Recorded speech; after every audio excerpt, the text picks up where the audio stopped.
Last सेशनला काय पाहिलं होतं की लॉग इन फॉर्म कसा क्रिएट करायचा. त्यानंतर लॉग इन फॉर्म मध्ये आपण sorry log in form create करून आपण काय केलं, स्टेट क्रिएट करून त्याच्यामध्ये आपण डेटा एंटर केला. ठीक आहे. त्याच्यानंतर आपल्याला काय करायचंय, जर युजरने अजून करू की आपण जर अबाउट पेजवर क्लिक केलं तर अबाउट पेजला जातोय, म्हणजे तो लॉग इन नाहीये बट अबाउट वर जातोय, कॉन्टॅक्ट वर जातोय किंवा आपल्या एम्प्लॉय मास्टरच्या पेजवरती जातोय. एम्प्लॉय मास्टरच्या पेजवरती तो जातोय. सो मला काय करायचंय, युजरला रिस्ट्रिक्ट करायचं, जोपर्यंत लॉग इन करत नाही तोपर्यंत तो कुठल्याच पेजवरती गेला नाही पाहिजे. ठीक आहे.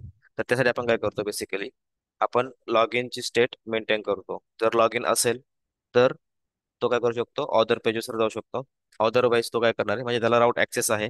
अदरवाईज त्याला राऊट ऍक्सेस होणार नाही, तो लॉग इन पेजवरती स्टे म्हणजे तो राहील. ठीक आहे. सो यासाठी आपण काय करतो, एक स्टेट क्रिएट करत असतो, ज्याच्यामध्ये आपण काय करतो, आपला लॉग इनचा डेटा सेव्ह करतो. सो बेसिकली त्यासाठी आपण काय करूयात, UI वरती चेंजेस करूयात आता. ठीक आहे.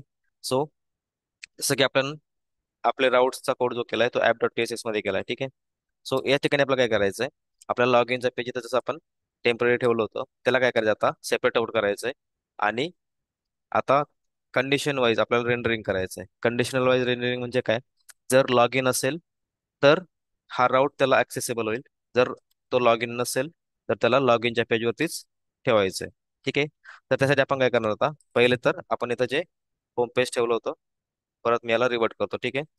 त्यानंतर आपल्याला काय करायचंय, आपल्याला या ठिकाणी एक स्टेट क्रिएट करायची. या स्टेटमध्ये आपण काय करणार, जर युजर लॉग इन झाला तर ती स्टेट ट्रू होईल. जर तो लॉग इन नसेल तर बाय डिफॉल्ट ते फॉल्स असेल. ठीक आहे.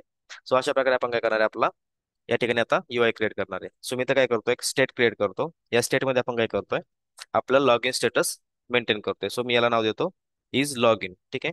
So const is logged in. ठीक आहे. Sorry, log in. त्यानंतर सेट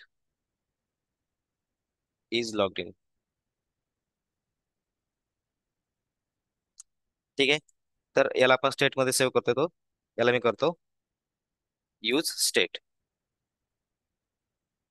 ठीक आहे.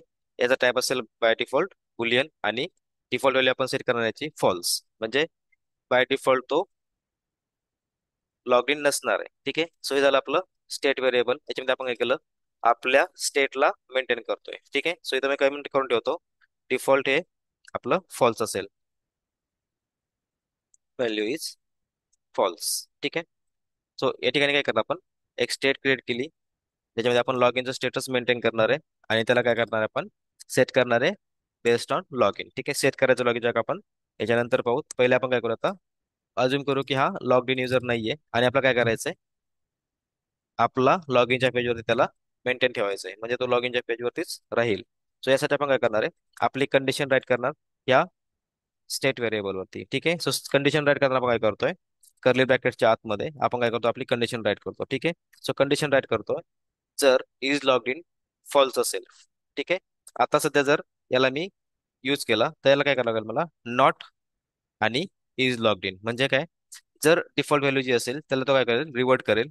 जर तो फॉल्स असेल तर इथं चेक करेल. ठीक आहे. जर फॉल्स असेल तर काय करेल, तो टर्नरी ऑपरेटर आपण यूज करणार. टर्नरी ऑपरेटर कसं आपण यूज करतो, सो क्वेश्चन मार्क. ठीक आहे. जर ही कंडिशन ट्रू झाली तर काय करायचंय. ठीक आहे. आणि जर कंडिशन फॉल्स झाली तर काय करायचं. ठीक आहे. सो इथं मी काय करतो, नॉर्मल सिंटॅक्स इथं राईट करतो. आता इथं काय केलं मी, जर लॉग्ड इन असेल तर ह्या कॉम्पोनंटला रेंडर कर. ठीक आहे. लॉग्ड इन नसेल तर हा कॉम्पोनंट रेंडर होईल. लॉग्ड इन झाला म्हणजे हा जर ट्रू झाला तर काय होईल, या ठिकाणी हा रेंडर म्हणजे हा सेक्शन रेंडर करेल. सो जो सेकंड सेक्शन आहे तिथे आपल्याला काय करायचंय, हा राऊट जो आहे पूर्ण राऊट काय करायचा, रेंडर करायचा आहे. ठीक आहे. सो याला मी काय करतो, थोडंसं सेपरेट आउट करतो.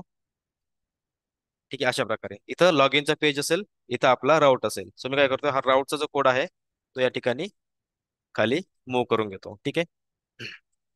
आता इथं काय झालं, आपण काय केलं, जर युजर लॉग इन नसेल तर एम्प्टी, आणि जर युजर लॉग इन झाला तर तो काय करेल, त्या पेजवरती येईल. असं आपण लॉजिक लिहिलंय. ठीक आहे. सो इथं मी काय करतो, सेव्ह करतो आणि एकदा व्ह्यू वरती आपण चेंजेस पाहू. ठीक आहे. सो इथं काय आलं, जर मी कॉन्टॅक्ट वरती आलो किंवा एम्प्लॉय वरती आलो किंवा होम वरती गेलो तर काय होतंय, मला मला ब्लँक पेज दिसतंय. रिझन आपण काय केलंय, जर लॉग इन नसेल युजर तर काय केलंय, ब्लँक पेज वरती त्याला ठेवलंय. ठीक आहे, म्हणजे आपण इथं सध्या कोणताच कॉम्पोनंट रेंडर नाही केलाय. आता अजून करू की तर मी याला लॉग इन केलं. ठीक आहे, सो काय होईल, हा ट्रू होईल. ठीक आहे, आणि आपण इथं आता ऍक्च्युअली आपला चा म्हणजे कॉम्पोनंट जो आहे तो रेंडर करू. सो कॉम्पोनंट आपला आहे लॉग इन. ठीक आहे, सो मी ते काय केलं, जर लॉग इन नसेल तर लॉग इन, आणि लॉग इन झाला तर राउटर. ठीक आहे, आता आपण काय केलं, स्टेट ट्रू केली म्हणजे लॉग इन झाला असं आपण आता अजून करतोय. आणि आता आपण काय करू, याला सेव्ह करू. ठीक आहे, ब्राउझर वरती आलो. आता मी कॉन्टॅक्ट वरती होतो, कॉन्टॅक्टचं पेज रेंडर झालं. एम्प्लॉय वरती गेलं तर एम्प्लॉयचं पेज रेंडर होईल. होम वरती आपलं होम पेज रेंडर होईल. ठीक आहे, सो अशा प्रकारे काय झालं, आपला लॉग इनचा जो स्टेट आहे, ठीक आहे, लॉग इनच्या स्टेटला आपण काय केलं, मेंटेन केलं. सो मी आता फॉल्स करतो परत एकदा. आपलं लॉग इनचं पेज रेंडर होईल आता. ठीक आहे, सेव्ह केलं मी. आता काय, लॉग इनचा पेज तो ओपन आहे. ठीक आहे, मी जर कॉन्टॅक्ट वरती गेलो तरी पण तो काय होतो, लॉग इनच्या पेजवरून जात नाही. ठीक आहे, म्हणजे काय होईल, आता ह्या केसमध्ये तो युजरला रिस्ट्रिक्शन टाकतोय की you must have to log in. ठीक आहे, जोपर्यंत आपण या युजरला लॉग इन करत नाही तोपर्यंत काय होईल, त्याला नेक्स्ट UI जो आहे तो ऍक्सेसिबल नसणार आहे. ठीक आहे, सो हे झालं बेसिकली रिस्ट्रिक्शन्स. आपण रिस्ट्रिक्शन काय केलं, एक स्टेट ऍप या ठिकाणी ऍड केली. ती आहे इज लॉग इन स्टेट. ठीक आहे, ती बुलियन टाईप मध्ये असेल आणि डिफॉल्ट व्हॅल्यू याची फॉल्स असेल. ठीक आहे, म्हणजे बाय डिफॉल्ट युजर हा लॉग्ड आउट असला पाहिजे, लॉग्ड इन नाही तो. सो तो बाय डिफॉल्ट काय असेल, इज लॉग इन फॉल्स. ठीक आहे, जर इज लॉग इन फॉल्स असेल तर हा सेक्शन रेंडर झाला पाहिजे. आणि जर इज लॉग्ड इन ट्रू असेल, ठीक आहे, म्हणजे आपण एखादं म्हणजे आपण ज्यास API कॉल करू आणि ह्या सेट फंक्शन थ्रू त्याची व्हॅल्यू सेट करू. ठीक आहे, जर तो ट्रू झाला तर आपला राऊट ऍक्टिवेट होईल आणि राऊटवर तो काय करू शकतो, नेव्हिगेट करू शकतो. ठीक आहे, सो अशा प्रकारे आपण काय केलं, आपलं स्टेप्स एक जे आहे, ठीक आहे, सेकंड म्हणजे नेक्स्ट स्टेप आपण इथं कम्प्लीट केली आपल्या युजरला रिस्ट्रिक्ट करून. ठीक आहे,